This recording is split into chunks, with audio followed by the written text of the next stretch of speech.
Imana niyamara kugukiza ikakubohora igahagarika umwuzure mu buzima bwawe, uzotangura kubona force zawe, uzotangura kudevelopa force zawe, uzotangura kugaburira ikintu kiri muri wowe, ingabire zawe zizotangura gukura, creativity yawe izotangura kuza, kuko wamaze kubona ko amazi yahavuye. Yesu ashimwe cyane.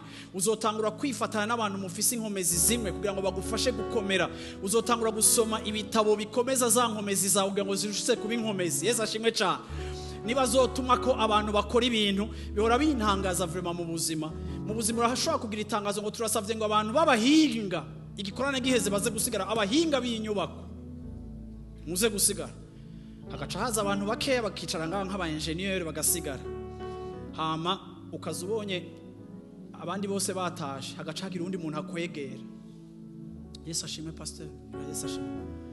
Igihe mwahamagara abahinga nanje narindimo ariko sinaje, ni hafi mubaze tunone kuko itaje, kuko uzoza gusanga abantu bamwe mu buzima bwabo n'ivyo bashoboye babigiramo complexe, kuko barikumira bakivana mu kintu cyaco cyose, kuko quelque part baguma b'interpreter ubuzima bwabo mu yandi ma faiblesse basanzwe bafise.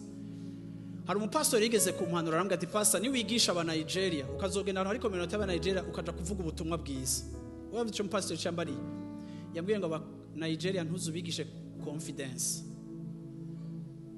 ngo ntuzubigishe kwiyemera, vuga utaba Nigeria, ngo ntuzubigishe sujet yitwa kwiyemera, kubera basanzwe biyemera birenze igipimo, bazi ko ari bo ba mbere kandi bazi ko bashobone ko bameze. Yesu ashimwe cyane.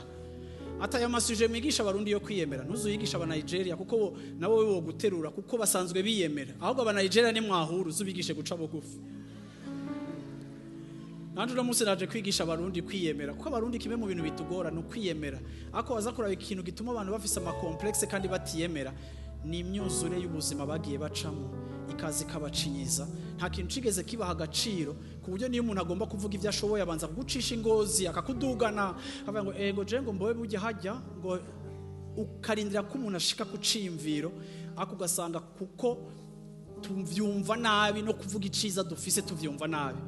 Iyo ndi muri biho nkabaza abantu amakarite bafise, umuntu amaze isaha ariko arimvira karite akagira amaso gutya akiba ngo karite, ego karite ake hama acabandi mbona haco wasiko bitaraza mbarira amadefu, uvuza amadefu ngo mbo defo yanje ngo jewe ngo ndukunya, ngo jewe ngo ndukunya, abantu agaca kudehura amadefo ukura vyumva. Hariho na education imwe dufise y'ibintu twita guca bugufi atari vyo, kuko bidutuma tuhoniya force yacu. Ako ndaje kwibutsa no munsi muri kino gitondo, igihe Imana yarije gufixa ikintu yabanje gushira habona ama force imaze kwegeza inyuma amazi, kuko birakeneye muri ubuzima turiko turacamo n'ivyo uriko urahangana nawe kumenya force zawe izarizo.